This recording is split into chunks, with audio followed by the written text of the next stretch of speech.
Manila Broadcasting Company. DZRH, member, kapisanan ng mga broadcaster ng Pilipinas. Member KBP! Oras! Eksakto yung punto. 6:04. Balitang makatotohanan. Balitang maaasahan. ACS Balita. Walang makakaligtas. Walang makakalampas. San mang sulok ng kapuluan. Luzon, Visayas hanggang Kamindalawan. Basta't may balita. Ipagwagwagan ng sikat na tagapagbalita. ACS Balita. Kasama ang 2x2 tandem Anthony Taberna at Jerry Baha. ACS Balita. Ang programang ito ay hatid sa inyo ng ACS Manufacturing Corporation, ISO certified, maker of world-class quality Pride detergent.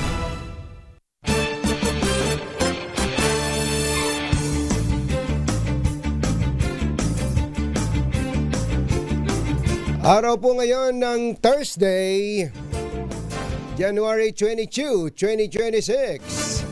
Sa ulo ng ating ACS Balita, revenue collections ng customs tumaas ng halos 2% noong nakaraang taon. Bansang Germany nangangailangan ng karagdagang skilled workers sa mechanics and technology. Inilabas na report ng minority bloc sa Senado tungkol sa flood scam, tinawag ni Lacson na basura. Senator Bato de la Rosa nagparamdam. Bakit? Nagparamdam sa social media sa kanyang 64th birthday. Halos kalahating bilyong piso para sa allowances ng mga senior, solo parents at PWDs ipamamahagi ng Manila City Hall sa susunod na linggo. At 150 ninakaw na cellphone sa Cebu na bawi ng pulisya. May-ari ng repair shop, arestado. Magandang umaga, Luzon, Visayas at Mindanao. Good morning, Philippines. Hello, world. Kami po ang inyong mga tagapagbalita. Ito po si Jerry Baha. Ito po naman si Anthony Taberna. At ito ang ACS Balita. ACS Good News. Maabot sa mahigit 934 billion pesos ang nakolektang buwis ng customs noong 2025. Mas mataas daw po ng 1.9% mula sa koleksyon nila noong 2024. Sinabi ni Customs Commissioner Ariel Nepomuceno. Nakamit nila ang pagtaas sa kabila ng mga panlabas na hadlang, kabilang ang pagbaba ng importasyon, ang pagsuspende ng pag-aangkat ng bigas, at pagbaba ng pandaigdigang presyo ng krudo at mga bilihin. Nangangailangan ng Germany ng karagdagang skilled workers mula sa Pilipinas. Ayon kay Migrant Workers Secretary Hans Leo Kakdak, target ng Germany na mag-hire ng mga skilled workers, partikular sa mechanics, technology, and electrical fields. Binigyan din ni Kakdak na ang matagal ng commitment ng Germany sa international labor standards, kabilang ang pagpapalakas sa ethical recruitment, proteksyon sa mga manggagawa, at pantay-pantay na pagtrato. Sa ngayon, tinatayang nasa 45,000 na ang OFW sa nasabing bansa. Karamihan sa mga ito ay nagtatrabaho sa healthcare sector. Sa Alemanya yan? Alemanya, kumbatsero. Sa lugar na kung saan ay sumikat si Hitler. Alas 6:08 ng umaga, naimbag na bigat kada kayo amin na po. Agreeing kayon, gising na. Simbolo umano ng kawalan ng respeto sa Blue Ribbon Committee ng Senado at buong institusyon ang report na inilabas ng ilang miyembro ng minority bloc. Ito ang iginiit ni Senator Ping Lacson na siyang chairman ng komite, kasunod ng ipinesenta sa media na minority report. Ang nagpresenta po ng minority report ay hindi si Tom Cruise. Pahala ko si Tom Cruise eh. Napanood mo ba yun, paring Ray? Yung minority report. Ang naturang 576-page document na inilabas sa media ni na Senador Rodante Marcoleta at Amy Marcos ay kanilang nilagdaan kasama ang apat pang miyembro ng minority. Naglalaman ng kanilang naging findings sa pinagpapatuloy na investigasyon sa flood control mess. Sabi ni Lacson, tanging committee report lang ng Blue Ribbon ang dapat na iulat at kinakailangan ding nilagdaan ito ng mayorya ng mga miyembro ng komite at hindi ng iilang kasapi lamang. Ayun. Alas 6:10 ang ating oras. Maayong buntag kaninyong tanan, mga Bisaya, mata na maputiha. Gising na ba kayo? Matapos ang halos 2 buwang pagtatago, nagparamdam sa social media si Senator Ronald Bato de la Rosa kasabay ng kanyang ika-64 na kaarawan kahapon. Sa kanyang Facebook post, ginit ni de la Rosa na handa siyang harapin ang anumang kasong isasampa laban sa kanya. Ngunit, tutol siya sa panghihimasok ng mga dayuhan sa proseso ng hustisya. Ayon sa senador, kung may mga kaso man laban sa kanya, nais niyang harapin ang mga ito bilang isang Pilipino sa harap ng kapwa Pilipino. Hinamon din niya ang individual na umano'y nagmamadaling isuko siya sa mga dayuhan at tinanong kung bakit madaling suportahan ng ilan ang ganitong hakbang laban sa isang kababayan. Nauna nang sinabi ni Justice Secretary Jesus Crispin Remulla, ombudsman na ngayon, na nakita niya ang kopya ng arrest warrant na inilabas ng International Criminal Court laban kay De La Rosa. Happy birthday, Senator Bato de la Rosa. 64 years old na pala siya. Hindi halata, ano? Hindi halata eh. Kung kasi yan insyado. Lalo na ngayon. Praktisado. Lalo na ngayon, kumbatsero. Siguro naman panayang Barbel. Ito si Senator Bato. Happy birthday, Senator Bato. 6:11 ng umaga. Inaprobahan na ni Yorme Isko Moreno ang pagpapalabas ng mahigit 476 million pesos para sa allowances ng mga senior citizen, solo parents at PWD sa lungsod. Itinakda ni Moreno ang payout sa darating na Enero 28 hanggang Enero at 30. Sasaklawin nito ang back payments para sa buwan ng Setyembre hanggang December 2025 para sa solo parents at PWDs, habang October to December 2025 naman sa senior citizen. Puro mga back pay ito. Biglang magkakapera yung mga matatanda. At mga, Ano yan? One time, big time? palagay ko, kumbatsero. Yung mga hindi naibigay sa mga nakaraan. nung nakaraan. Paldo. Pagiging paldo mga senior citizen natin. Para si nanay yan, kumbatsero eh. Si nanay kasi nagrereklamo sa akin. Yun daw SSS, itinigil yung kanyang surviving spouse pension. Kung kasi yan kumbatsero eh. Naalala ko, si nanay walang SSS eh. Ayun nga pala, yung mga nakikinig sa atin, hanggat kaya nyo pa, mag-SSS kayo. Dahil ang sabi nga ng SSS ay, ikaw at ang SSS, kabalikat ng bayan. Ang aking tatay lang na noon bus driver at dati din truck driver, yung trailer truck driver, siya lang ang nag-uhulog sa SSS. Yung ganun naman karaniwan eh. Dahil kung sino yung nagtatrabaho sa mag-asawa, siyang miyembro. Ang sinanay plain bilang housewife lamang. Bilang beneficiary. Nung pumanaw ang aking tatay, ang nakakuha ng pension, si nanay. Si nanay, siyempre. Di buwan-buwan, meron, Nay, magkano nga tinatanggap nyo? I-message nyo ako. Nagre-reklamo sa akin, nasa bahay ngayon eh. Sabi, ba't ka tinigil ng SSS yung pension ko? Pension ko. Nagtanong ako sa SSS, meron palang taon-taon, kailangan ay aalamin ng SSS magpapakita ka kung buhay ka pa. Ayun. So, pipicturean ka. Ang sabi sa akin ng taga-SSS, yung palang aking inaanak na si Pia Gutierrez. Si Pia. Siya na pala may-ari ng SSS ngayon. Ganun ba? Yan mga naman si Pia. Pia. Laban tayo dyan. Sabi ni Pia, meron daw kailangan magpapapicture ka. May kasama, dyaryo ngayon. A picture. Proof of life. Parang ganon. proof of life o kaya pumunta ka mismo sa Tanggapan, tanggapan ng SSS. Para patunayan ikaw ay buhay. Ngayon, ang gagawin na lang daw, magpa-picture, tapos i-email na lang. Ayun. Para, sabi ko, hindi nanay, ang dami mo muna ipon. Huwag kami ngayon, malalaman pa ni Janice.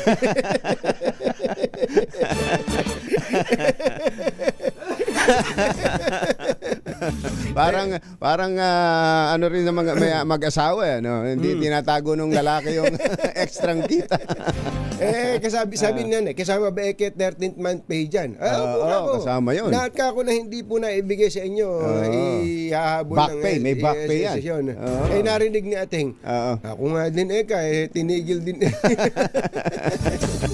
Pare-pareho pa lang. Tinigil. Kaya yung mga kababayan natin na baka lang hindi nyo napapansin, ano? May ganun po ang tawag niya. Pero wag naman basta-basta ititigil. I-inform naman ng paano ba yan? May email ba yan o text? Parang hindi wala diba? Silang ganun kumbatsero Dapat hindi naibibigay nila yung pension dapat na, alam nila kung paano kontakin yung tama, kumbatsero. Ang tawag pala doon ay annual confirmation of pensioners. Anong tawag? Annual confirmation of pensioners. Ayun. So, dapat. So, taon-taon pala talaga. Oo, kailangan. Kasi nga naman, tama din naman to kumbatsero kasi baka yung iba kolekta pa ng kolekta. Yung pala naipasa na sa iba yung ATM. Yung ATM. O kaya naman kumbatsero, matagal na palang pumanaw yung pensioner. Yun na nga. Ginagamit pa ng anak. Dapat ganun. Ayos, palakpakan.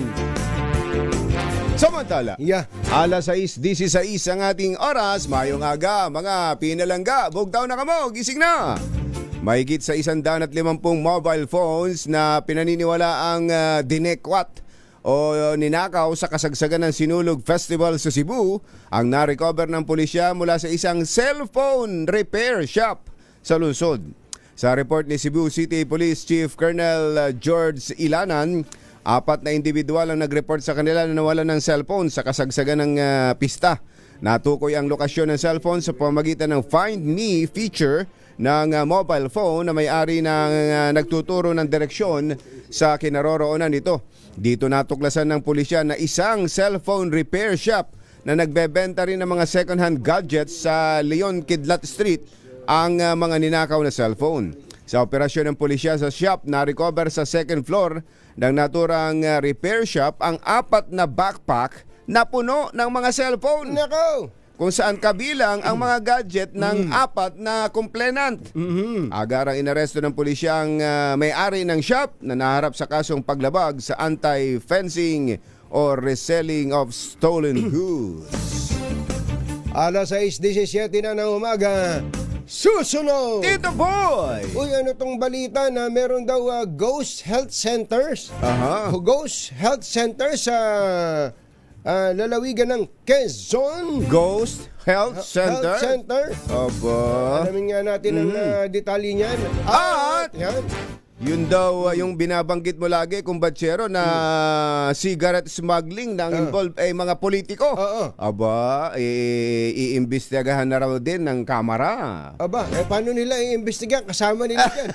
Kasama ninyo dyan. Kasama nila. Kasama ninyo yung anak ko. Di mainam na. Mainam na. Iimbestigahan nila, sarili nila. Yan at iba pa sa pagbabalik ng ACS Balita. Lakyam Kapwehon, Mr. Jalumtang Achi Ahya, 6:18 ng umaga. Number 1.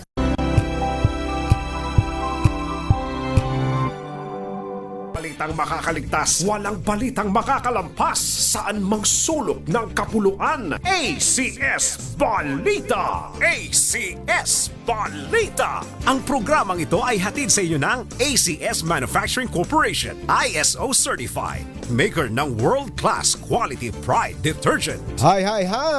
Magada morning! Anong araw today, kumbatsero? Today is Laundry Day, Friday! Yahoo! At pag Laundry Day Friday, All you need is Pride washing machine detergent. May triple stain away formula, katanggalang makapit, madikit, malupit na dumit man siya, kaya easy ang labada. Kaya pala mula noon hanggang ngayon, All you need is pride. All you need is pride. ACS. Kasama ang 2x2 Tandem Anthony Taberna at Jerry Baja. ACS Balita. ang tinutukoy nating ospital kumbachero, kwanto parang nilagay pa sa batas to Oo. Ginawa pang batas ito, ay ito po yung pagtatayo ng Southern Luzon Multi-Specialty Southern Luzon. Medical Center. Sa Sa Quezon. Quezon. Ang panahon pa to ni dating Pangulong Rodrigo Duterte na pirmahan yung batas para sa pagtatayo nito. Ang tanong, totoo ba na ghost yan? Baka may multo din dyan? Yan ay pinondohan at ang pondo niyan ay sa DOH. National Government, DOH, saka DPWH. Kasi okay. alam mo naman kung bachero, may pagkakataon, pagalingan din ng kanyan ng secretary Oo. Depende dun sa priority ng secretary. At siyempre, depende rin sa DBM kung popondohan ba. Kaya kausapin na natin si Governor Helen Tan. Doktora Helen Tan, Governor, magandang morning. Si Katunying po at saka si Ka Jerry.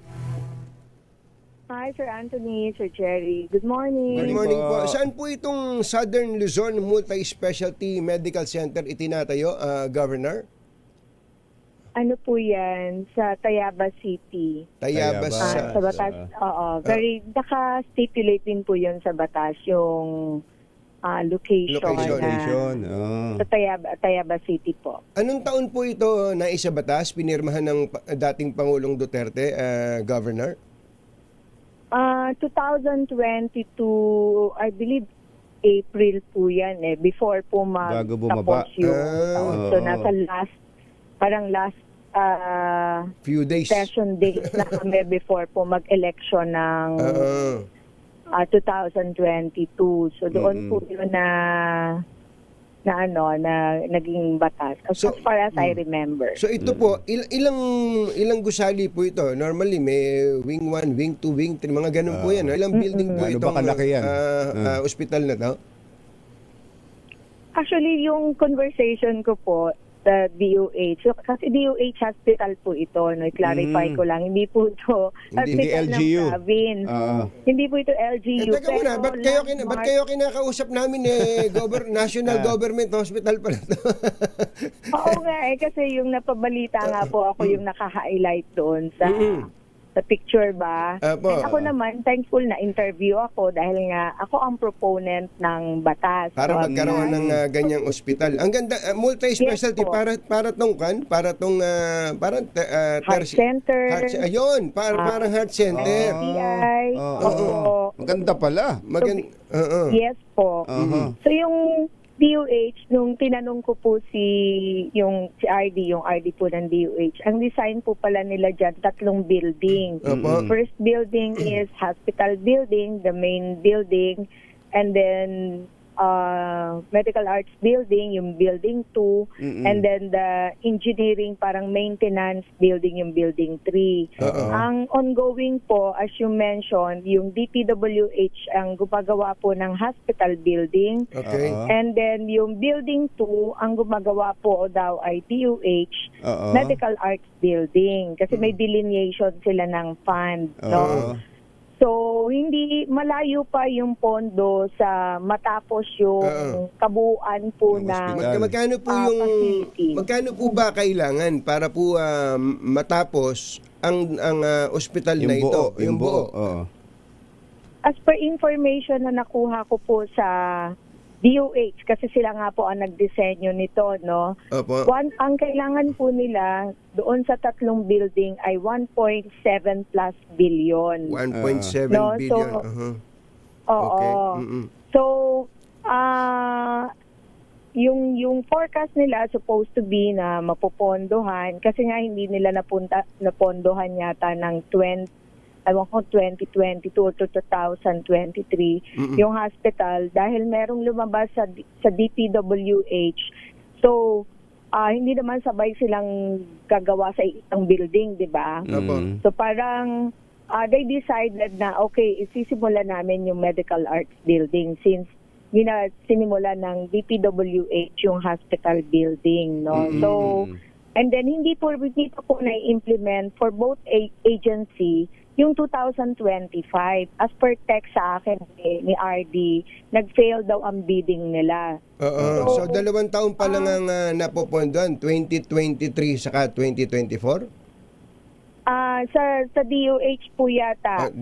But nung nanood po ako ng news, they mention, hindi ko alam po talaga yung detalye ng kung kailan napondohan, anong status and percentage, but as per nagtanong din po ako sa RD ng DP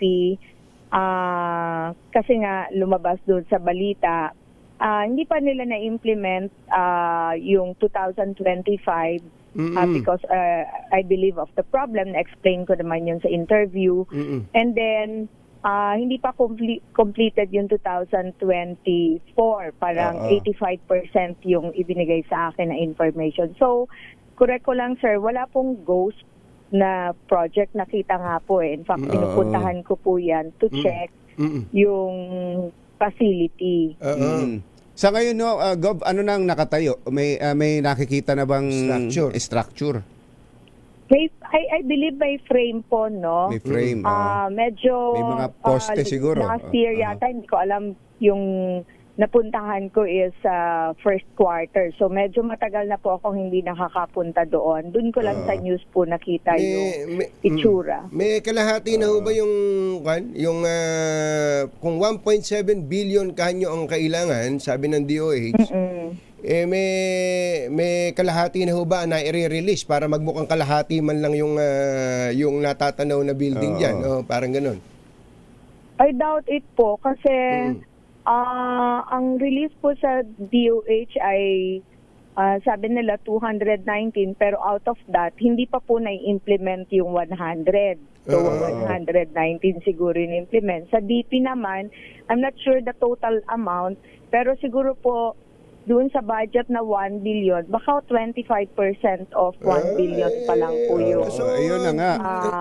Hindi kasi alam hindi kasi alam ng iba nating mga kababayan na may mga project ang gobyerno na hindi naman one time inire-release ang pondo ng isang proyekto. Nagiging multi-year project. Tulad dito, halimbawa, isang ospital, 1.7 billion ang pondo, hindi naman ang requirement, hindi naman pinopondohan na pag nagawa na yung batas, popondohan ka agad ng 1.7. Gawin nyo na. Hindi naman ganoon eh. Unti-unting nababudgetan, taon-taon tuwing magbabudget deliberations. Tulad doon na nangyari dito sa Southern Luzon Hospital na ito, Gov. Opo. Ano siya, naka-multi-year siya na program siguro ng both agencies, no? Kasi ang building naman talaga, hindi po nagagawa ng isang taon. Tama po ba? Sa observation ko, kahit pag nagpagawa po kayo ng bahay, di ba? Minsan, it will take more than a year.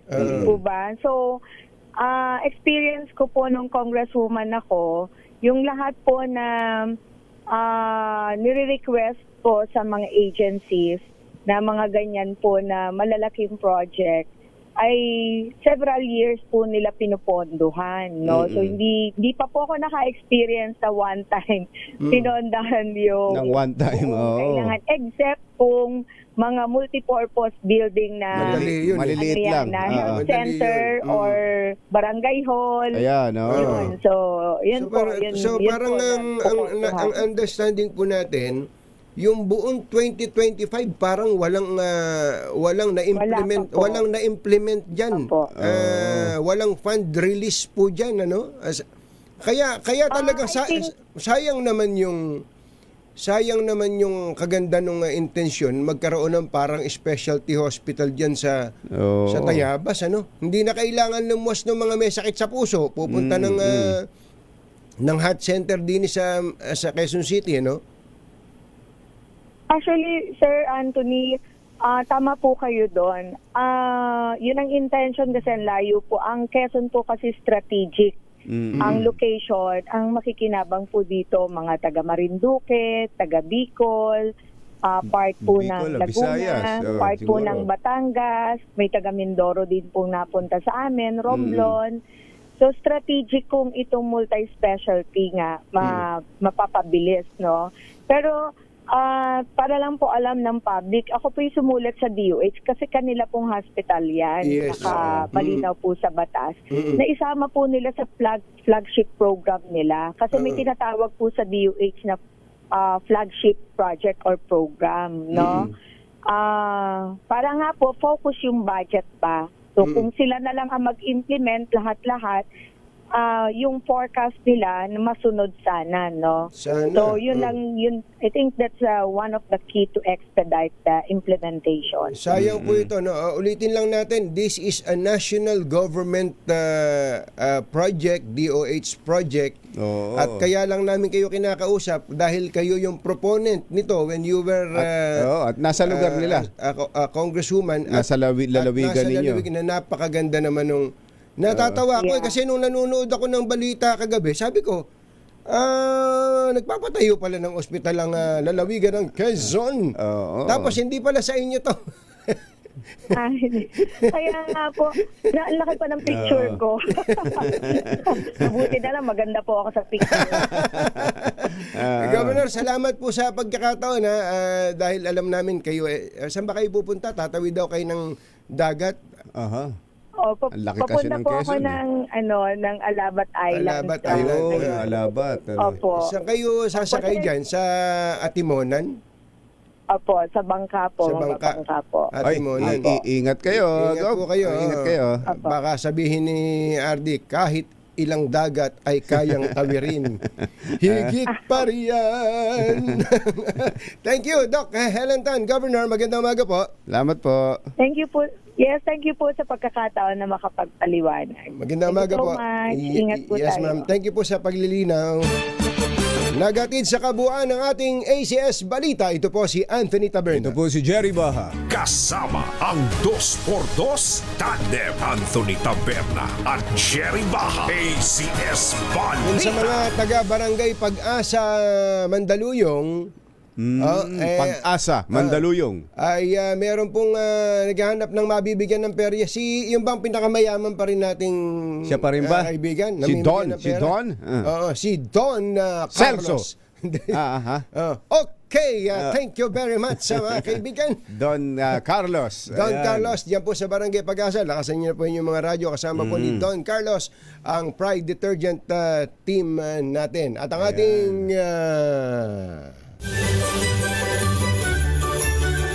Ready na ba kayong tandaan ang ating word of the day para manalo ka ng Deezer H Mini Component? Eto na! Ang ating word of the day ay optional. Yan. Optional. Optional. Ano ibig sabihin nun? Ang optional ay hindi sapilitan. Hindi sa pilitan. Ayun. Ayan Optional. Yan. Sana po ay lakasan nyo na ang inyong mga radyo. At At kung wala naman matandaan kayong ninyo yan. radyo, kung wala naman kayong radyo, magkakaroon kayo ng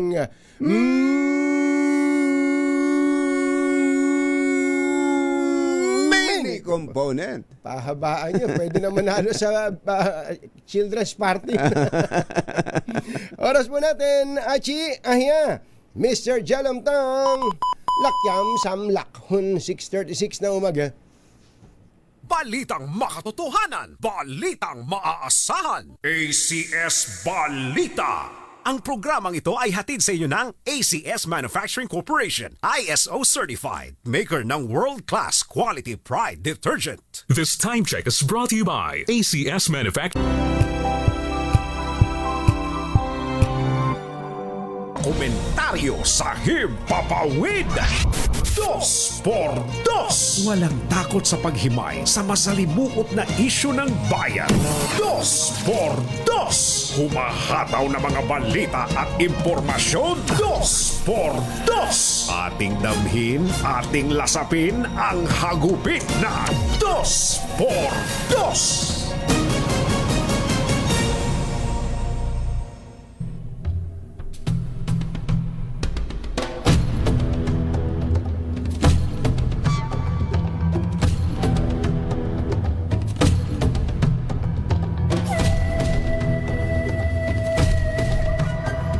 Ibinunyag ni DILG Secretary John Vic Remulla na may natanggap silang fillers o pahiwatig mula kay dating Ako Bicol Party List Representative Zaldico na nais makipag-dialogue sa pamahalaan, partikular sa ombudsman.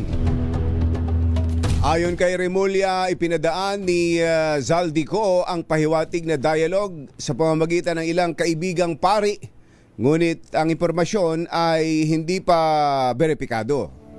Nilinaw ni Secretary John Vic na ang fillers ay hindi exactly nasusuko, kundi gusto niyang magkaroon ng komunikasyon o makakonek sa ombudsman. Si dating Congressman Zaldico ang dating chairman ng House Appropriations Committee, ang pangunahing personalidad na kabilang sa iniimbestigahan kaugnay sa maanumalyang infrastructure insertions. Isyu ng bayan, katotohanan, 2x2. At maitim ang balat, magtago ka na. 2x2, si Jerry at si Anthony, narito na. 2x2, hahataw ng todo, urado ka. 2x2, ang katotohanan, dala nila. 2x2, walang sinasamba pali, maniwala ka. 2x2, hataw ng gusto, tol, umasa ka. 2x2, 2x2.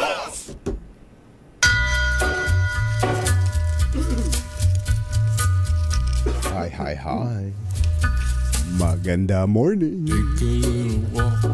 Magandang umaga, bayan! Bayan! Ito po si Anthony Taberna. Ito po si Jerry Baha. Muli pong sumasa inyo ang 2x2 sa umagang ito ng Friday! Yahoo!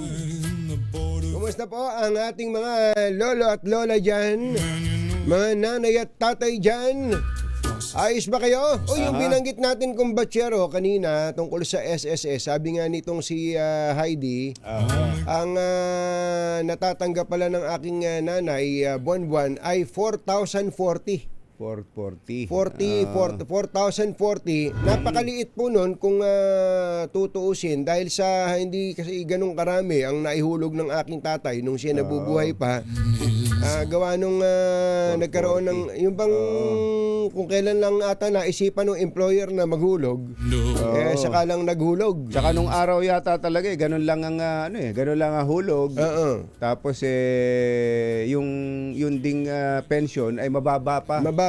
Pero imaginein mo kung batsero ngayon, kung ikaw ay nagsikhay. Tulad natin, required kasi tayo na magkaroon ng SSS kapag ka nag-umpisa ka na magtrabaho hanggang sa magretiro ka, say 60 years old o 65 years old, katakot-takot na ang naging hulog mo, mas malaki yung magiging pension mo. Pero kinukuha, sabi ko nga kay nanay, napakalaking bagay po ng SSS. Ito, mga taga-SSS, ganito nyo dapat ikuwento to.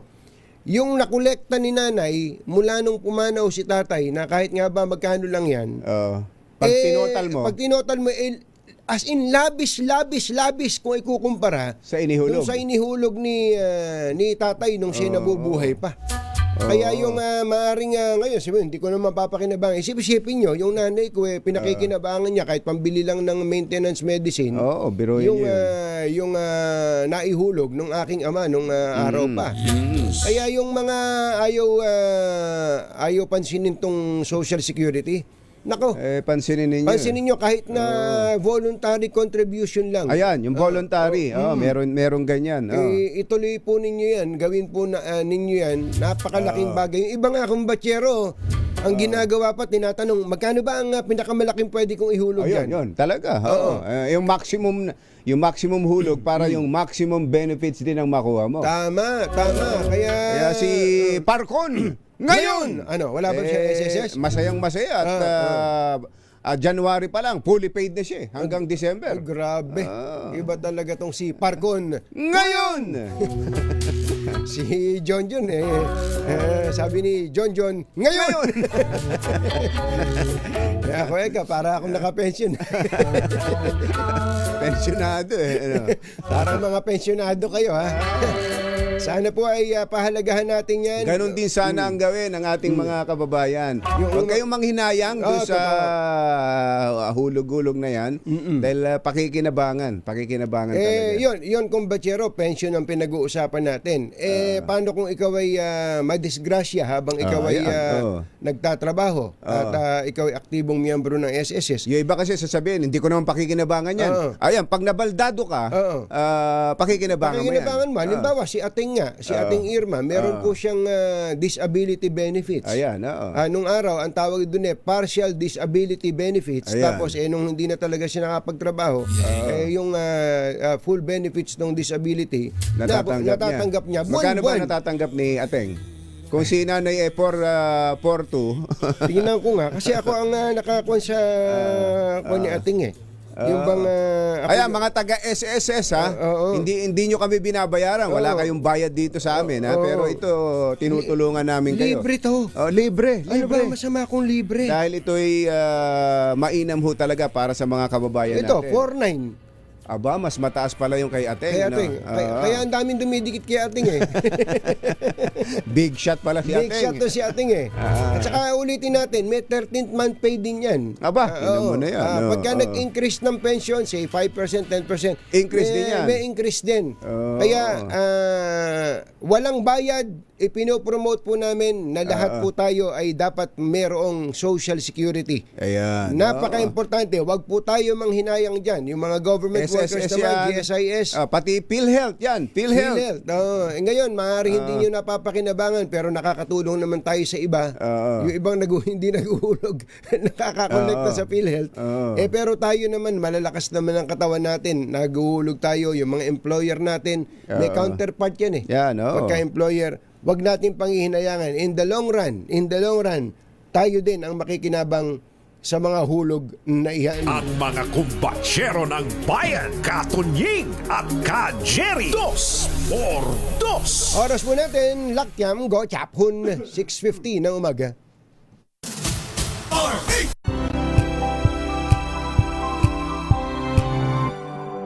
Perna sa 2x2 sa DZRH. Na-miss natin ito. Nung kausap natin siya dati, General Nicolas Torre III siya. Ngayon, may manager na. May nadugtungan. General Manager. General Manager. Dapat dikitan ito. General na, manager pa. Si MMDA General Manager Nicolas Torre III, GM. Magandang morning. Si Katunying po, saka si Ka-Jerry. Ay, naku. Ay, naputol yata. Naputol, balikan natin. Sabi siguro ni GM, ako nakapanguhuli ako, nakapag-responde ko in 3 to 5 minutes Kayo 9 minutes na, hindi pa ako pinapasok. Naputol tuloy.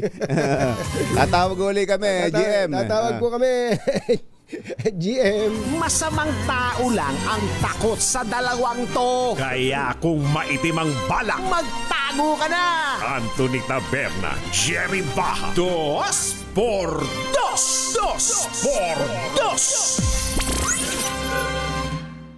Okay, dito na si GM.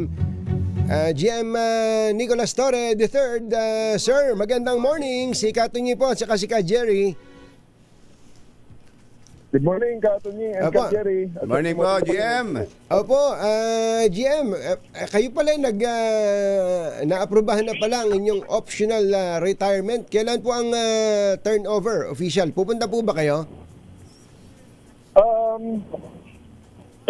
Katunyi, ikaw ko muna, no? I-hold ko muna ang mga comments ko regarding that matter. Kasi wala pang final dyan Dahil una ko hindi ako na-apply ng optional retirement. May order lang na lumabas. I-clear ko pa yan in the next few days sa ibang mga concerned agencies, concerned officers. Ganun po. Hindi kayo nag-apply, General? Hindi ako nag-apply. Wala akong pinirmahan. Oo. That's news to us, General. Kasi ang lumabas na balita, ang pagkaintindi namin, kahapon yan. you applied and your application was approved. Kaya magkakaroon. Kaya, Wala tayo. oo. Pero Wala akong pinirmahan na. pero pwede ba kayong humawak ng position na tulad dito, GM ng MMDA, kahit na kayo'y nasa active service pa? Nasa option ng presidente yan eh. Kasi hindi naman ito ang first time na may mga opisyal ng PNP na nagtrabaho sa iba-ibang mga ahensya. Hindi yan first time. Actually, lately nga, mayroon pa ngang for so long nasa Bureau of Immigration, nasa ibang mga areas. So ating stand dyan, option ng presidente yan. Kasi pwede secondment yan eh. Nasa presidente yan. Pwede kanyang i-retire, pwede kanyang sabihin na diyan ka sa trabaho ito, pero ang mother agency mo ay ang PNP. Walang final dyan, wala akong narinig na guidance dyan na definitive. Ang sigurado lang, meron ako natanggap na appointment from the President, appointing me as General Manager of MMDA. Opo. Pero meron ba kayong intensyon na para maka-move on na ang lahat ay mag-file na rin for retirement finally? Ako, madali sa akin yan eh. Walang problema yan eh. Kasi hindi naman, whether I like it or not, 56 years old, next year I have to retire from the service. Compulsory na rin yan. Kaya kung mapaagay ng 1 year, wala namang problema. It is all about the direction of the President. Ang concern ko lang dyan, isang concern lang dyan, na real concern, gusto ko maklear na lahat ng mga harassment cases laban sa akin dahil nga sa harassment cases ko rin. Hindi rin ako eligible sa retirement benefits. Talagang ayun na nga. Mga retirement benefits ko. Even if I retire today, hindi ko rin makukuha yan dahil ang daming harassment cases. Alam niyo naman kung saan galing ang mga cases na yan. Yun nga, kapag optional, tapos dapat optional retirement pero with full benefits, General, ano? Sana. Especially yung clearance sa lahat ng mga harassment cases. Kasi wala naman akong nakapending ngayon na dala ng personal kong aksyon, kundi lahat ng aking mga pending cases ay dala ng official actions. Official actions. Nakakampo yun no? Parang, saka po, General, ang understanding din natin, kapag ka ikaw ay magre-retire o sino mang government official, hihingi ka ng clearance sa para makakuha ka ng benepisyo. Pagka wala yun, walang benepisyo. Lahat ay mapepermission. Pending. Oo. So yun po ang sabihin na nating top consideration nyo, Chief. Yes po. Totoo po. Opo. Siyempre, kanyan para sa pamilya din yan no? Okay. Nakita niyo ba yung report ng TomTom Traffic Index 2025 TomTom Traffic Index? Ang mas mataas pa Davao. Worst traffic daw po sa buong mundo ay kasama ang Davao City sa Pilipinas at pangalawa ay Manila. Ano kaya ito? Manila o Metro Manila? Metro Manila siguro. Pero Davao City ang number 1. Hindi ba nakakagulat ito, General? Na-assign naman kayo doon, di ba? No comment muna tayo sa Davao at ayan na naman kayo ayan ka na naman malayo pa. Dalawa talaga matawanan nyo pagkatapos yun talaga. Pero Metro Manila na lang. Sige, Metro Manila na lang. Okay, pero 1-2 pa din. Davao ang worst traffic sa Pilipinas. Number 2, Metro Manila. Kayo po ba sa GM, meron ba kayong naiisip na yung immediate na lang kasi yung long term hindi naman kayo pang matagalan. Yung immediate, ano ba pwede natin gawin para naman maibsan ang traffic natin dito sa Metro Manila? Sabi ko nga, mas magandang tanongin nyo lang ako, suntukan na lang, out of boxing na lang kaysa sa solusyon ng traffic at mukhang wala kasing nakikita kaagad na po pwede. Well, seriously, today, may nakaset akong meeting sa UP National Center for Transportation Studies. We are harnessing the brightest minds, best minds in the country today para mahanapan natin ng solusyon itong problema natin ito sa traffic na napansin na naman ng TomTom. Ngayon, kasi you have to realize na ang traffic ay hindi lang yan enforcement, hulihan at impoundan, hindi yan. Nagsisimula ang lahat ng yan sa traffic engineering. Traffic engineering talaga yan. Tatlo yan. The engineering, education, enforcement. Ngayon, ang engineering magsisimula sa tamang environmental scan. Kasama na dyan yung data ng TomTom na sinasabi nila na ganito karami ang kalsada na, ganito karami ang ating mga sasakyan, ganito kahaba ang kalsada, ang carrying capacity, ganito. So, because of those data, dapat makapag-design tayo ng tamang traffic engineering. Kaya, main artery natin, EDSA, C5, tinitingnan na kaagad natin. May mga, upapansin nyo, yung northbound lane dyan sa EDSA, sa harap ng SM Mega Mall, may lumalabas yan ng mga, may labasan yan after ng Julio Vargas, may labasan yung bank road, yung maliit na kalsada. May ginawa na tayong magandang mga konting tweak yan. Ang specific natin ang barrier ng bus lane in such a way na pagka lampas ng ating mga kababayan sa pinaka-bus stop sa carousel dyan, pwede na silang kumaliwa papasok sa bus lane para sila after 100 meters makakaliwa na sa rampa na papuntang Green Hills. At yan ay medyo maganda ang review ng ating mga kababayan dyan.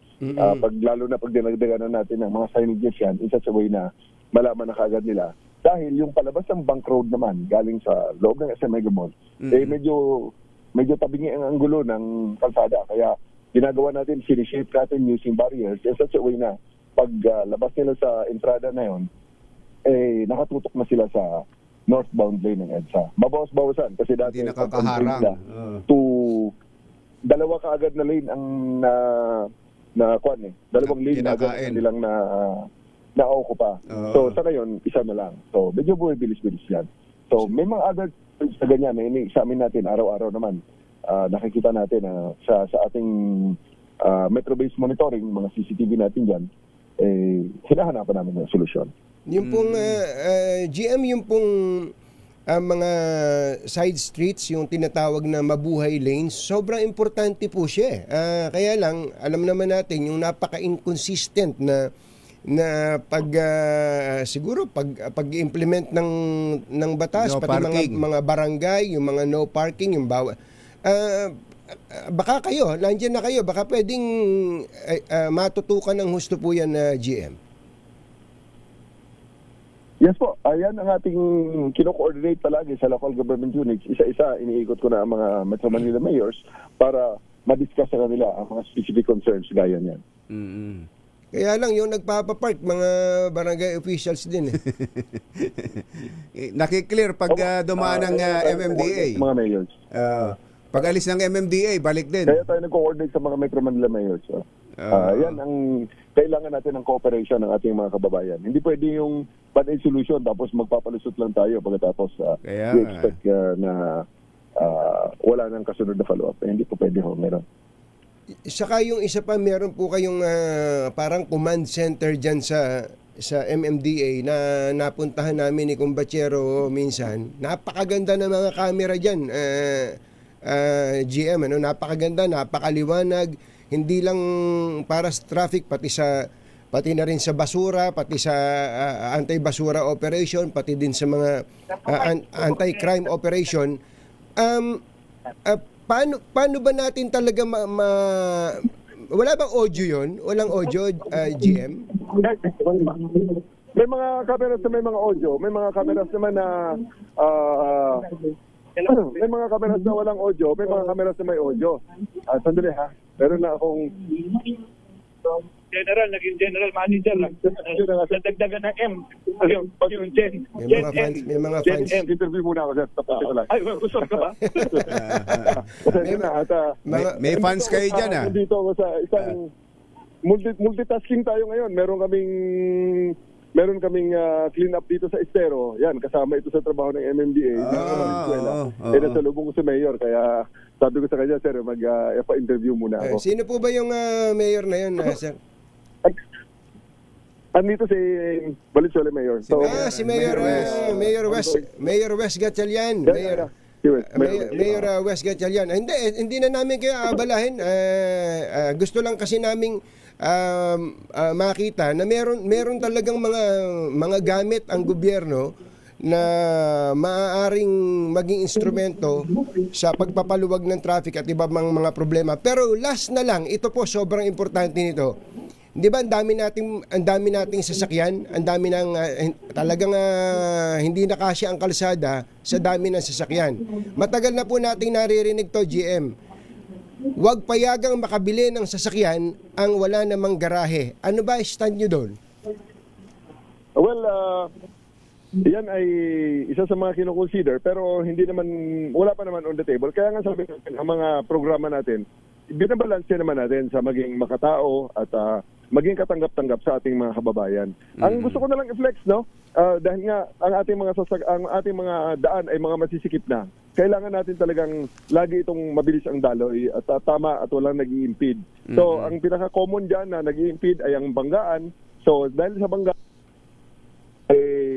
gusto natin na within 5 minutes ma-respondihan natin and 10 minutes makiklear na natin. Ang gagawin namin yan is that pag may banggaan, ang 5 minutes darating ang ating constable, tapos i-review na sa command center, sa sinasabi nyo kanina, i-extract na ang clip ng banggaan at ipadala na sa kanila. Sabihin na sa mga parties concerned, tumabi na sila, kasi ang video clip naman ay nandyan maging reference na kanilang discussion. 5 minutes? 5 minutes, sir? 5 minutes response at saka 10 minutes clearing. 5 minutes response, 10 minutes. Parang Quezon City Police lang, ha? Naalala niyo pa yung 3 minutes response time niyo. GM, hindi na namin kayo abalahin. Meron pala kayong estero clearing dyan. Thank you. Thank you, sir. Yes, sir. Salamat po. Thank you, sir. Flex, sir. Last na flex. Kontak lang sa MMDA Metro Base 136 kung ano mang pangangailangan sa tulong na maibigay ng MMDA. Maraming salamat, sir. Magandang umaga sa inyo. Magandang umaga po. Nakakagulat yun, ha? Yung hindi pa rin pala siya nag-retiro. Hindi pa pala. Ayun, may ano pala, meron pala siyang issue pala siya sa retirement, sa benefits. Benefits, ano? Benefits. Para makuha yung full benefits, kailangan clear siya sa lahat ng Hindi, pero ang atin naman kumbatsero, para hindi na nagkakaiba-iba ng sinasabi, ba't hindi nila i-declare ang may ganun niyang problema? Kesa, ayun, na-i-announce pa kahapon, inaprubahan daw ng NAPOLCOM, di ba? Inaprubahan ng NAPOLCOM. Nung pala, hindi naman siya nagre-retire. Kauna-unahan sa Pilipinas. NBC Manila Broadcasting Company. DZRH, member, kapisanan ng mga broadcaster ng Pilipinas. Balitang bagong-bago, balitang dapat alam mo, balitang magdadagdag ng talino dahil bagong impormasyon, makibalita, unang-una sa DZRH. Pangunahing balita kasama ang 2x2 tandem nina Anthony Taberna at Jerry Baha. Mainit Sa ulo ng ating mga pangunahing balita, ating Congressman Zaldico nagparamdam, humihirit ng dialogue sa pamahalaan. Ating Senador Antonio Trillanes kinasuhan si VP Sara ng plunder at graft kaugnay sa spy fund, laptop at tongpots. Tourism Secretary Cristina Frasco, walang planong tumakbong senador. Isa pa ang appointee ng Pangulo sa BOC, nag-resign dahil sa personal at security reasons. Bagong silang na sanggol, natagpuan sa isang shopping bag sa Santa Barbara, Iloilo. Magandang umaga, Luzon, Visayas at Mindanao. Good morning, Philippines. Hello, world. Kami po ang inyong mga tagapagbalita. Ito po si Jerry Baha. Ito po naman si Anthony Taberna. At ito ang Pangunahing balita. bago lang ang ating mga balita.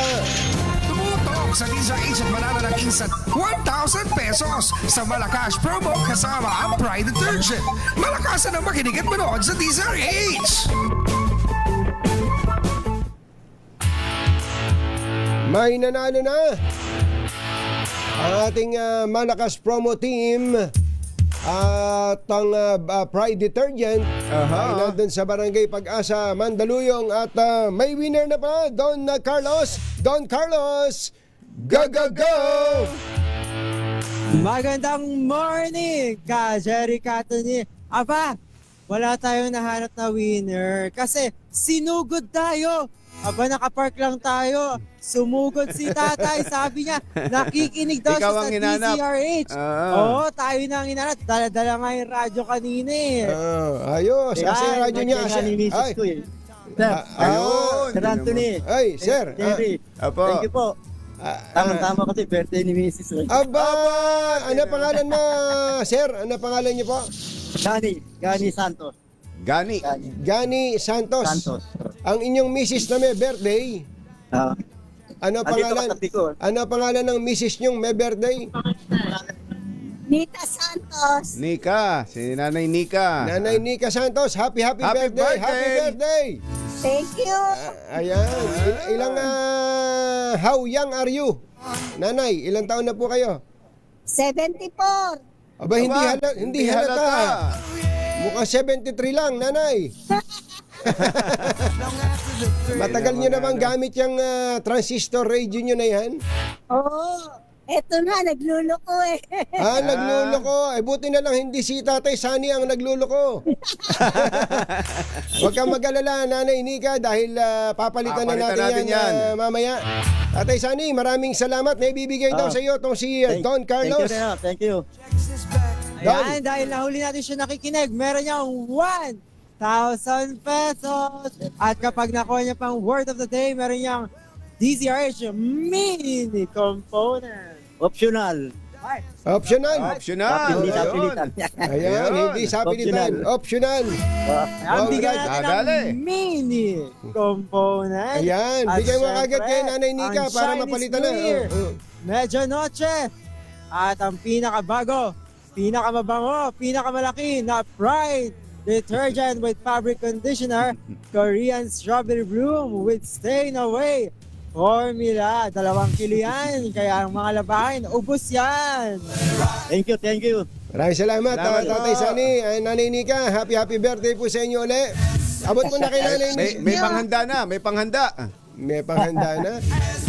Maraming salamat po sa laging pakikinig sa DZRH. Pakitaas Thank you mo nga, tay, pataas mo nga yung mini component natin. Di ba kayo nahihirapang magbuhat? Ayan. Ayun. Isa lang ang istasyon yan, DZRH lang. Hindi mo, wag nyo na ilipat. Oo. Madaling araw pa eh. Oo. Maraming salamat, Tatay Sani Gani. at Nanay Nika. Oo. Yan, congratulations po, Tatay Sagani. Kuya, Norman, Gani, ikot Gani, mo nga yung camera natin. Ang dami nanonood, oh. Yun. Oy, may mga dalang oh, kanya-kanya ring mga kumakaway. transistor radio TV at cellphone. Yan. Babati daw siya. Sir Anthony, Sir Jerry, tagal na ako nakikinig sa inyo. Hindi ako nanalo. Merry Christmas, Happy New Year. Naunahan kayo. Naman lang istasyon. Busy na yun na po ako.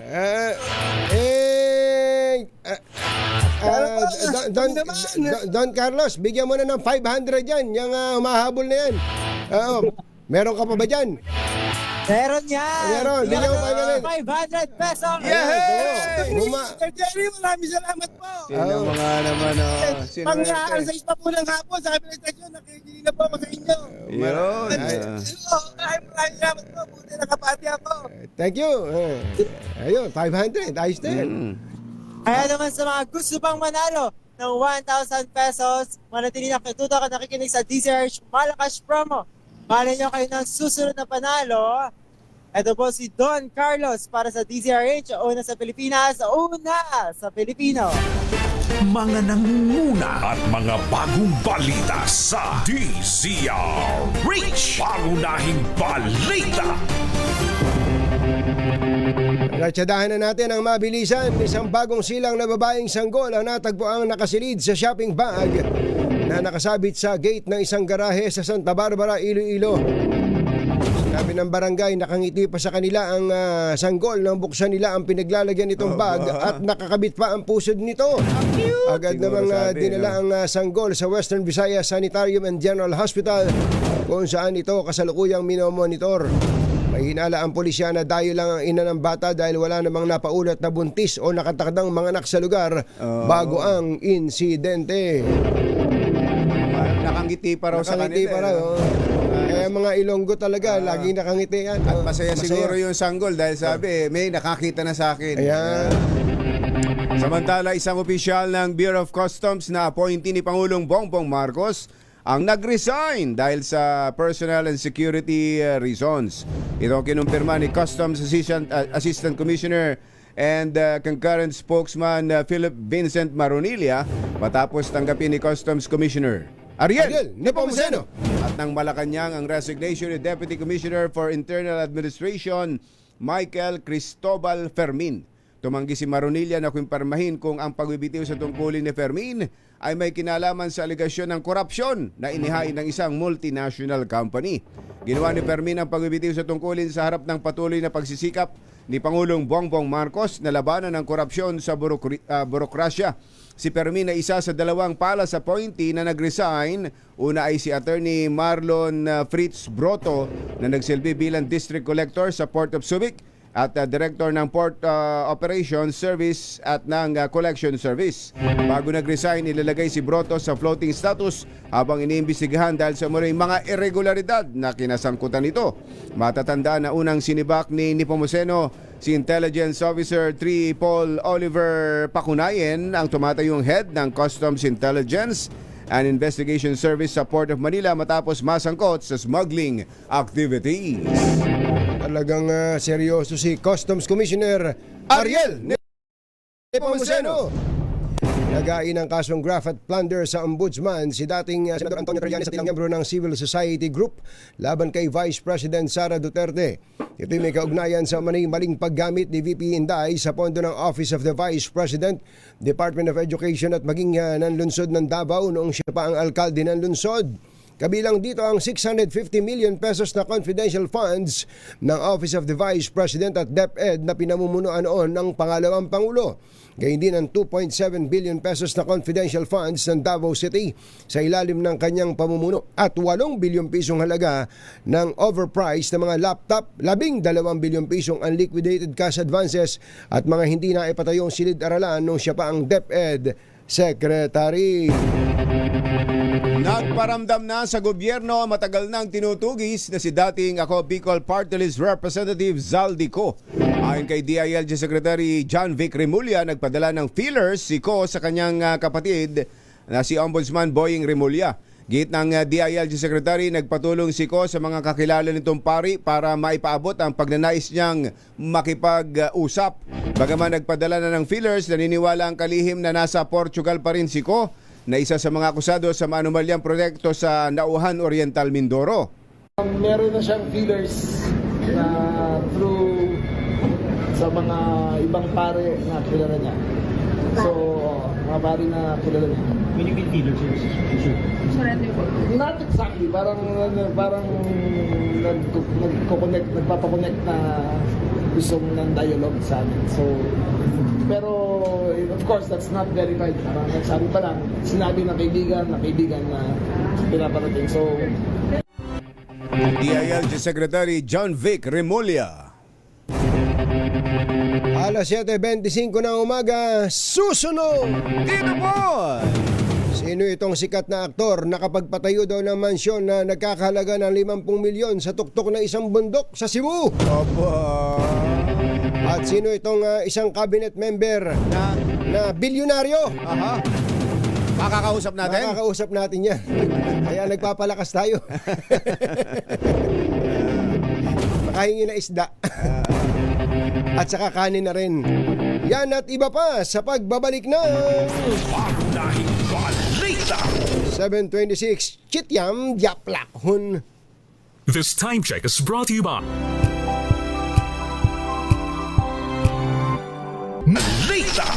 Kabachero, pag bills ang usapan, parang walang katapusan yan. Anong hirap? Iba-iba babayaran mo, iba-iba pupuntahan mo, iba-iba due date. Kung saan-saan ka talaga mapapadpad. Oo nga, ano. Teka ha. Saka Nasaan na ba yan? sayang oras yan, sayang pamasahe. Oo. Sayang oras, sayang pamasahe. Pero ngayon, hindi na kailangan yan. Meralco, current or overdue, pati PLDT, Signal, SSS, PhilHealth, Pag-ibig. Lahat yan nasa bayad centers, bayad agents, at bayad partners na malapit sa inyo. Kainam naman pala, isang lakad lang, bayad na lahat. Oo, tipid sa pamasahe, tipid pa sa oras. Yan ang praktikal. Yan ang diretsyong serbisyong hindi ka na paikot-ikutin. Aba, oo. At kung bayad ang pag-uusapan, yan yung dating bayad center ho. Tama. 28 years na po nating kaagapay sa bayarin. Kaya basta bills payment, piliin mo ang tatak na matagal na. Tatak Bayad, supervised by the Bangko Sentral ng Pilipinas. Masamang tao lang ang takot sa dalawang to. Kaya kung maitim ang balak, magtago ka na! Anthony Taberna, Jerry Baja. 2 por 2! 2 por 2!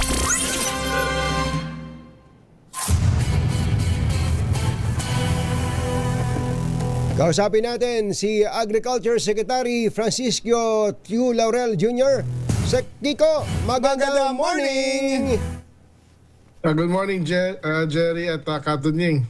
Kumusta? Pasensya na kayo at medyo matagal kayong naghintay. Baka ako nagsaing na kayo habang naghihintay kayo sa Okay lang. tagal namin. Sek, maghahingi lang tayo ng mga updates sa mga ginagawa ng DA. For example, yung tungkol sa bigas, pwede na bang mag-import uli ngayon ng bigas? Well, yes, starting nung January 1, allowed na ulit mag-import. In fact, may mga pumapasok ng bigas, although medyo may konting delay yung pagpasok dahil sa medyo port congestion, no? Dahil galing tayo sa Pasko, no? Christmas season. But andyan na sila.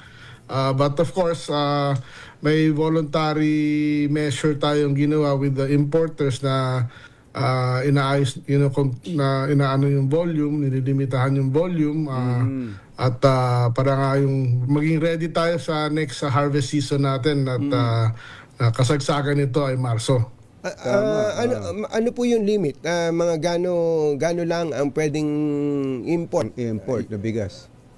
Itong January, hanggang 450,000 tons yung to 500,000 tons yung ating agreement with the importers. Kumusta po ba ang presyo ngayon sa world market ng bigas po?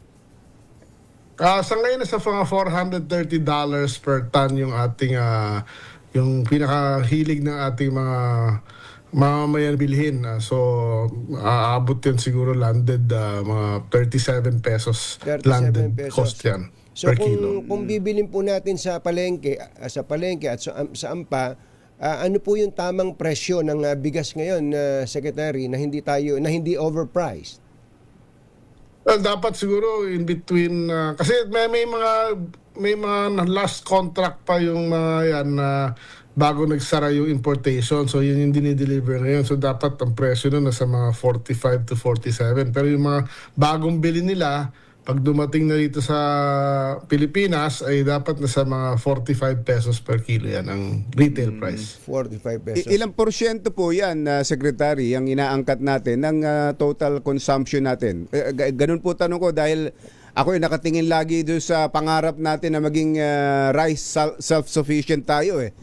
Ilan pa hong porsyento yan? This year, we expect that ganun pa rin, 20% ng ating requirement ang kailangan natin ipasok. Hindi pa talaga natin kaya na hindi na tayo mag-i-import ng bigas, Sec? Well, eventually kakayanin ho yan kung talagang mapondohan ho yung mga pangangailangan ng irigasyon at ng Department of Agriculture. Kasi we have enough rice land there. We just need more irrigation and better interventions nga. Hindi ba sir, mukhang magandang direksyon yung una nyo ng inumpisahan na ninyo yung parang contract farming? Oo. Oh yes, tuloy-tuloy naman 'yon. We are more ready. In fact nga we are expecting a better production this year versus last year, and last year was actually better than the previous year, no? So tumataas naman yung ating production year by year, except nga meron tayong mga challenges katulad ng weather, no? At bagyo. yung mga ganong klase. At this year may mild El Nino, may mild El Niña, La Niña pala. So those are the challenges that we face. Ini-expand po ba yan? Ibig sabihin tumatanggap pa kayo o naghahanap pa kayo ng pwedeng sumali sa contract farming na yan? Yes. Tuloy-tuloy naman yan at well, sa NFA din may mga farmers naman groups na mga kausap din sila para tuloy-tuloy bumili, and meron tayong cooperation with NIA. Meron din tayong tinatawag na yung agri-puhunan at agri-pangtawid na loan program na pag sila ay nag-avail ng loan program na yun, guaranteed na binibili din ng NFA yung kanilang palay. Parang sobrang ganda kasing pag-usapan yan, Secretary, sa kumbatsero, no? Yung bang imbis na individual farmer na meron kang sarili mong farm, mangungutang ka, mas mataas ang presyo ng abono, mataas ang presyo ng bini, lahat mataas. Pero kung pagsasama-samahin kayo sa isang kooperatiba, ano tawag doon, Secretary? Economies of scale. Economies of scale. Yes. Kapag marami kayong sama-samang mga magsasaka, liliit na yung presyo kasi bulk ang pagbili ng pataba o ng abono at iba pang farm inputs, liliit yung production cost. Di po ba, Secretary? Tapos nandun pa gobyerno na umaalalay. Mukhang yan na po ang pinakamagandang direksyon natin na ginawa ninyo, Secretary. Dapat talaga expand yan Ayun na nga, yung direction natin ngayon tama, okay na, may mechanisasyon, may post-harvest, may pautang. We just have to, tama ho kayo, kailangan ng scale up ito. Kaya lang, meron din mga challenges dito sa pautang dahil nga sa ibang mga areas may resistance sa amin dahil nakakalaban namin yung mga traditional financiers. Ayun. Yung mga 5-6 na siyempre Oo, parang gano'n. Totoo po. Yung 20 pesos na bigas po ba, gano'n nakalawak ngayon? Sa ngayon, nasa 82 provinces na tayo, no, as of December. So, nasa lahat na ng probinsya. Ngayon, ang ginagawa, scale up na.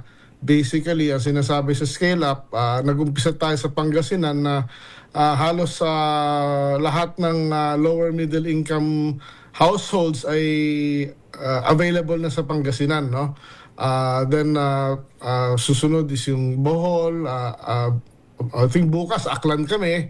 Tapos after that Tawi-Tawi. So every week isang probinsya. Actually some weeks dalawang probinsya.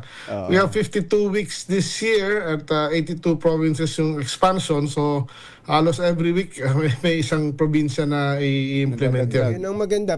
Pero ang tanong, yung po bang binebenta ng na 20 pesos na bigas, yan po ba locally produced o imported? Locally produced sa halos lahat ngayon. Good. Lahat. Ay, salamat naman. Kaya ganoon ang tanong natin, para ang makikinabang din dyan, mga farmers natin, total sinasubsidize ng gobyerno, no? Yes, basically the idea is bibili kami sa farmers sa tamang presyo. Ibebenta namin ng 20 pesos sa consumer. Of course, kung wag naman tayo tamaan ng lintik, maybe from time to time we might need to use imported, pero that is only as a last resort. But if possible, pwede namang walang imported basta lang maayos yung inventaryo, maayos yung wala lang kalamidad siguro na malaki. Pero pag ito'y pumasok na ho, aliba, first time pumasok sa isang probinsya, tuloy-tuloy na yon. Hindi yung minsan lang napunta ron, nakapagbenta ng 20, tapos sa ibang lugar na. Ay ang utos ho ng ating Pangulo ay kailangan tuloy-tuloy ito hanggang sa katapusan ng kanyang administrasyon. So yes, tuloy-tuloy ho ito. Maganda yung kinukwento sa atin na interview natin kumbatsero si Governor Monmon Guico nung isang beses. Maganda dahil pinuntahan nyo, Secretary na yes, nag-launch. Nag-launch kayo dyan. Ang ganda nung ginagawa nila sapagkat kapag lahat pwedeng mag-avail, lahat pwedeng makabili, At mas malaki ang allocation kapag ka may senior ka sa bahay, meron kang PWD sa bahay. Gaano ang allocation? Pwede kang bumili ng 30 kilos, tama ba? Yes, tama ho per yun. household. Katunying, basically, the senior citizen, solo parent, PWD, 4-piece, 30 kilos ang allocation na per month. Of course, yung regular household natin na hindi kasama doon sa mga disadvantaged ay 10 kilos per month ho yun, So, per household. at least okay na tayo sa bigas. Kung Ulam naman, ulam. Pwede ba yung yung pampadiabetes? Yung- Dahil binawala sa bigas pwede na mag-import. Sa asukal. Tayo pala ngayon nag-e-export na ng asukal. Totoo ba? Hindi ba ako nagigitlan na bumalik na naman tayo sa pag-e-export ng asukal, Secretary? Totoo ba 'yan? Well, for the last 3 years nag-export tayo ng sugar. 2 years ago, I think 90,000 tons. Last year, 100,000 tons. This year, 100,000 tons. Meron tayo kasing quota sa Amerika at sayang ho kung di natin gamitin yung quota na yon. Although may mechanism yun dahil binibenta natin ng medyo palugi yun dahil yun yung world market price, mas mataas yung local. But kung nagbenta ka sa labas, may karapatan ka ngayon na binibigay na pwede ka mag-import doon sa deficit naman na kailangan natin. So parang binabalanse ho natin yung ating tinatawag na stocks, no? Sa ngayon nga medyo bumaba ang presyo nung Disyembre, Nobyembre ng ating raw sugar. That's why it triggered the DA to export para nga mabawasan yung local stocks dahil last year medyo maganda yung harvest ho natin sa raw sugar. We hit all-time historical record of sugar production last year. Ganun ho ba? Pwede bang Balita yun, wag na nating i-export kung magi-import din naman tayo? Kasi ang harvest season natin sabay-sabay eh. So pag may kagaya nung mataas yung ating production yung last planting milling season, medyo masyadong marami din tayong raw sugar kaya bumaba naman yung farm gate price. So ngayon, in order to manage it properly na para yung farmers hindi nga malugi, we triggered yung export natin nga at yung import naman will be at a later date after harvest season na. Yun. Ang importante, protektado ang ating mga local farmers. Yun ang mahalaga po, Secretary. Yes. We are trying to, that's what we're doing. We're managing yung sitwasyon. Katulad ngayon sa ating, balik tayo sa palay prices, yung sa kasagsagan ng harvest natin tong March at Abril at Mayo this year, ng palay, ang agreement natin with yung ating mga stakeholders sa rice industries, pabawasan natin ng malaki ang importation ng mga buwan na kasagsagan ng ating harvest para ma-maintain yung tamang presyo ng palay ho. Teka muna, naalala ko lang kung Bachero, pasensya na, bumalik kayo sa palay babalik din ako sa tanong. Pwede bang yung ini-import natin, kung yung pinapayagan yung ma-import, ibebenta lang dun sa mga lugar na hindi rice producing? Yun ang susunod na step towards ang hinihintay lang namin katunying is yung batas ng Rice Act.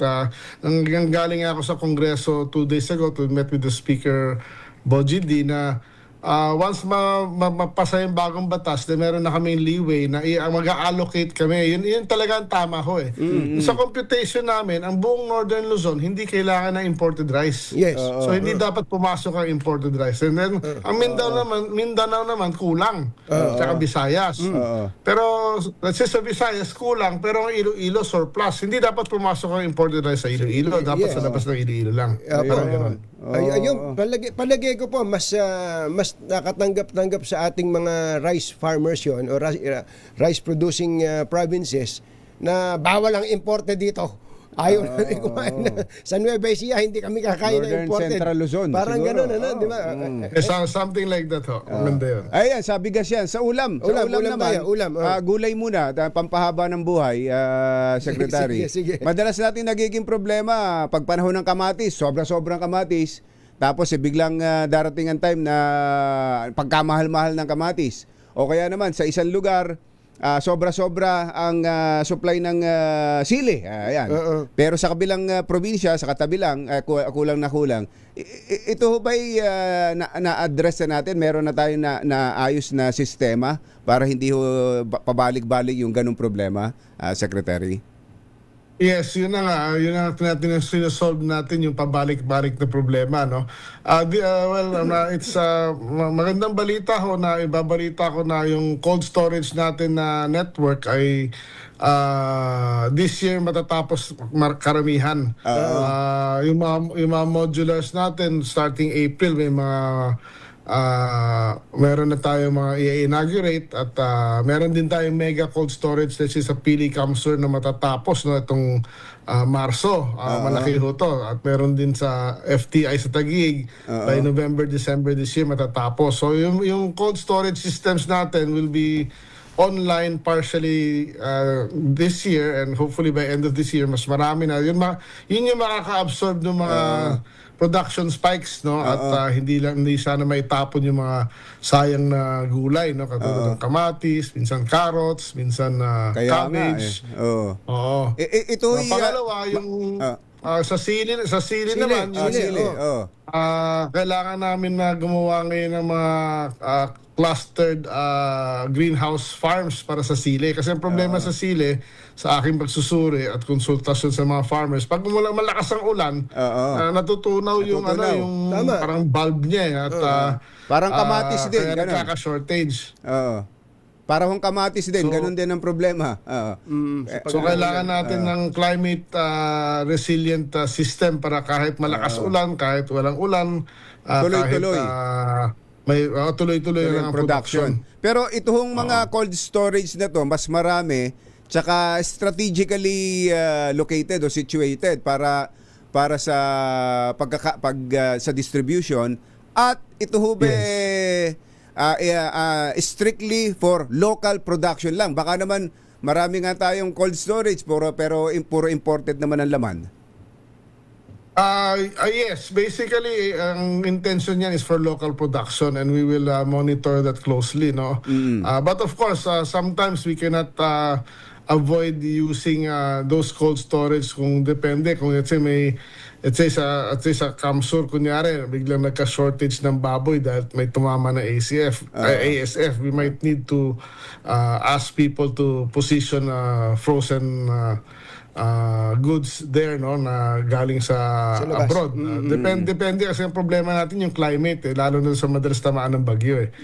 Those cold storage also act as a buffer stock para meron kahit tamaan ng bagyo at kalamidad at walang production at nasira man meron pa silang may lalabas na produkto. Mukhang nakikipag-pasipagan kayo kay Presidente. Meron ako nakabidano isang Secretary Dave Gomez. Sabi ni Secretary Dave, pagod na ako kabibilang ng event ni Presidente. Pero tinitingnan ko rin event yun, dami Ano ba yan? Araw-araw din kayo nag-iikot? Secretary? Last week ho, 5 days, 5 provinces ako. Today, nakadalawang province. This week, 3 probinsya ho ako. Pero kailangan po, Secretary, kailangan po yan. Nakikita talaga kayo sa baba. Yung mga kababayan natin, especially mga stakeholders, nakakapagsumbong sa inyo. May mga pagkakataon kasi na hindi na aabot yung Secretary, pero ngayon ay at least nahahawakan nila kayo. Secretary Kiko, salamat po sa oras. Thank you sana mas madalas yung ating huntahan. Thank you. Sige ho, salamat sa oportunidad. Thank you and good morning. Good morning po.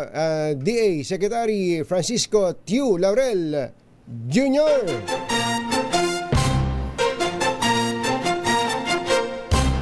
Tonying at Ka-Jerry, Anthony Taberna, Jerry Baha, ang samahang pinatibay na ng panahon. 2x2.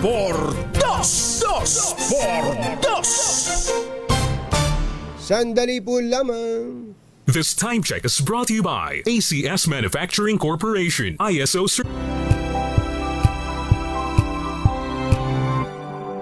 At Ka-Jerry, Anthony Taberna, Jerry Baha, ang samahang pinatibay na ng panahon. 2x2. Bakit nagsasalitang mag-isa? Ako ginagalaw. Ha? Hindi ba ikaw pumindot? Oh, aba, sabi siguro, haba na lang commercial yung gasalita na. Nainip, ano? Alam mo, kumbachero, hindi lang itsura ang dahilan kung bakit dapat bantayan ng timbang. Kalusugan mismo ang nakataya dyan. Tama ka dyan, kumbatsero, kasi kapag sobra sa timbang, tumataas ang risk ng diabetes, heart disease, at kahit arthritis. At pag nagkasakit ka, apektado pati pamilya. Kaya ngayon pa lang, simulan na po ang proactive health management, maglaan ng oras sa exercise at piliin ng tamang nutrisyon gaya ng N+ Gold. Ang N+ Gold po ay isang nutritionally balanced meal alternative. May 230 calories lang bawat baso, pero puno na ito ng protina, healthy fats at vitamins and minerals na kailangan ng katawan. Kaya kung may senior kang magulang o ikaw mismo gustong kontrolin ang timbang, timplahan na ng N+ Gold, isang simpleng paraan para alagaan ang kalusugan. Yan ang tunay na tanda ng pagmamahal. Ipakita ang inyong tanda ng pagmamahal with N+ Gold, available sa Mercury Drugstores at ibang leading drugstores nationwide. Ay,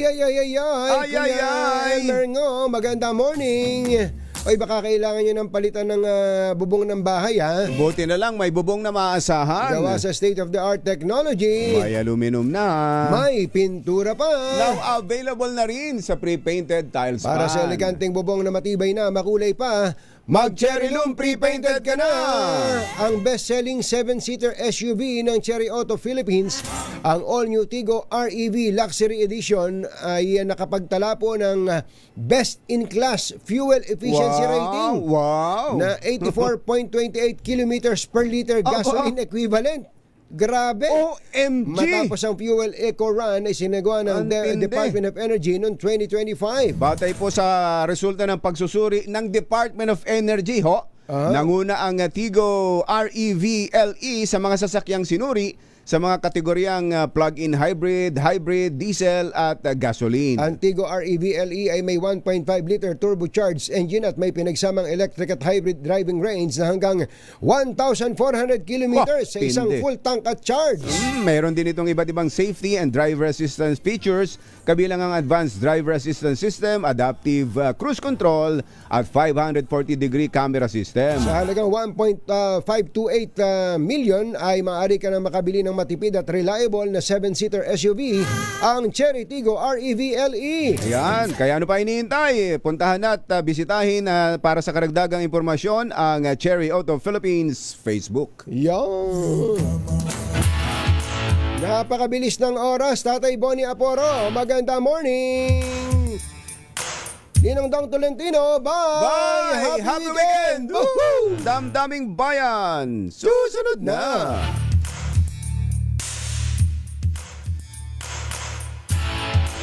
This time check is brought to you by ACS Manufacturing Corporation, ISO certified, maker of world-class quality Pride detergent. Ang oras ay hatid sa inyo ng Vascular and Lymphedema Center ng Makati Med. Champion Detergent, tapat po sa inyo. BioFlu, 2 or more symptoms? Baka flu na yan. I-BioFlu na. Champion Detergent, tapat po sa inyo. RH! Ang balitang yan.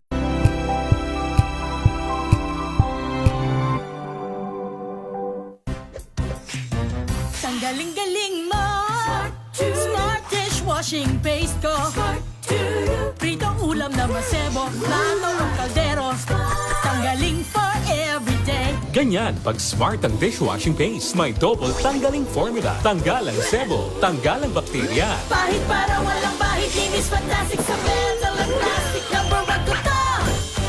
Tanggaling-galing mo Smart dishwashing paste. ACS. Araw-araw, iba't ibang mga bagay na dapat pagtagumpayan. Ang subok kong partner ay MX3 Capsule. Research-based na tested and proven. Helps avoid pain discomfort. Iwas-iwas sa sakit. Kailangan lang na long-term ang pag-inom 2 capsules araw-araw. Kasabay ng proper diet and exercise. I am able to make it with the right partner. MX3, dito ako bilib! Mahalagang paalala, ang MX3 capsule ay hindi gamot at hindi dapat gamitin panggamot sa anumang uri ng sakit. Wow, ang saya. Isang barangay na labada, puro mancha pa. Goodbye, pahinga. Mommy, isang laba lang yan sa Pride Bar Blue. May powerful stain-away enzymes na malupit sa dunit mancha. At di masakit sa kamay. Isang labalang yan. Hello, pahinga! Hello, Pride Bago! ACS.